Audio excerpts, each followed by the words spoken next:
Hey, I'm Juan. Thank you for joining me. Today, I want to discuss Sensionics and what is the cause for the volatility today. Why did it pass its 200 moving average? I think it's a combination of things. Firstly, I think it's still some of the momentum left over from a few weeks ago when they announced that they're on track for receiving FDA approval. And I actually called Sensionics this morning, spoke to a contact in investors relation, and just had a conversation with him and asked him if there was any changes, any updates, what's going on. And basically, he said that there's been no changes, there's no updates, they haven't made any new announcements since the initial announcement, but they still are on track for getting FDA approval. He thinks the volatility is probably due to that. People are anticipating it. But I dug a little deeper just to see if there are any catalyst or any other reasons why people are trading Sensionics today. So the first thing I saw that Dexicom got an upgrade, a major upgrade with a price target of $540, which is major upside for Dexicom. So I think that bullish sentiment on the CGM sector possibly factored in helping Sensionics trade higher today. Another reason, if we look here, insider trades, common stock has been granted to 4 different people today, January 3rd. So I think people see this, they see that stocks are granted, it's green, acquired. And usually, like if you look at the history, there's been a lot of inside selling.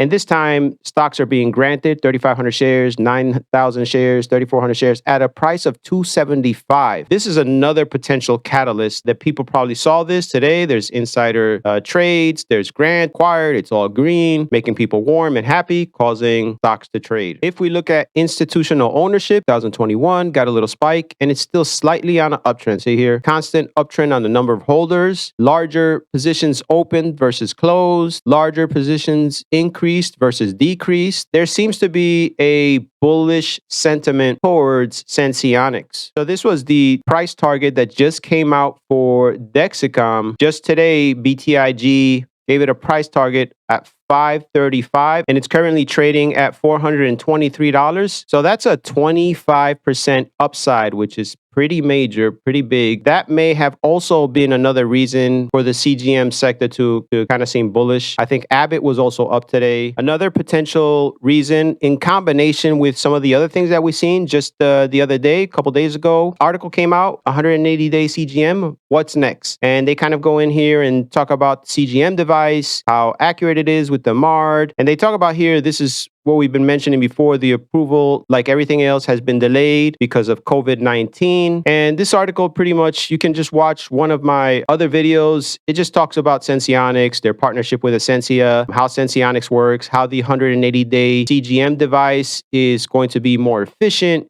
and better for the user experience. Then the final reason I think it's up, I think it's possibly because just in combination with everything we mentioned. Also, if you look at the stock from a technical aspect, it crossed its 20 and 50-day moving average. It was on an uptrend on the stochastic and the RSI. Volume has been increasing, and then it finally broke its 200 moving average, but it's having some trouble right now at the 200 moving average, which is about 306. It's been kind of like testing it, peaked over it, but then slowly on with this wick candle broke below it again. So it's not quite officially on an uptrend yet. I would say if we go back here, you see this blue line on the bottom. This is the 200 moving day average, and it was clearly above that and trading above that. You see here, it never touched it. This was an uptrend. This was definitely an uptrend, and you see how it stayed above the 200-day moving average. And then the 50 and the 20 crossed, and it went on a downtrend. Then it broke on this day here. It broke below the 200. It's still, to me, on a downtrend, but it's looking a lot better if it can stay above the 200 moving average. So you see here on this day, when it broke below the 200-day moving average, now every time it trades, it goes down, goes up, hits the 200-day moving average, then goes back down, goes up. So until it's trading above the 200-day moving average, we don't want to officially say it's on an uptrend yet. This day, it just happened to break it. But on this day here, on the 5th, it broke above the 200-day moving average also, and then started trading below it. On this day, on December 8th, it broke above the 200 moving average. It's been trading below it the next day. This will be the third time that it broke above the 200-day moving average. Now, the next candle, the next day, if it's green above the moving day average, then we have a potential uptrend.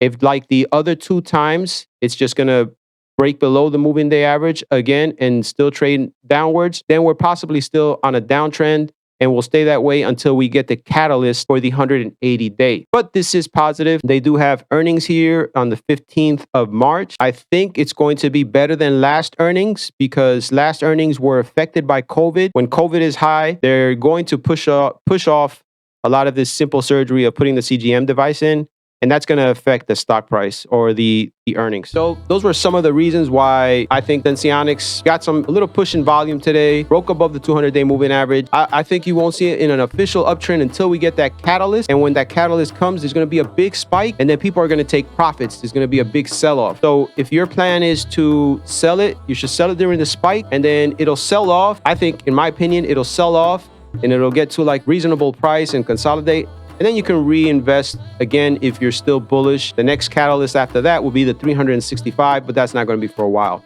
So that was my video. Thank you for watching. See you on the next video.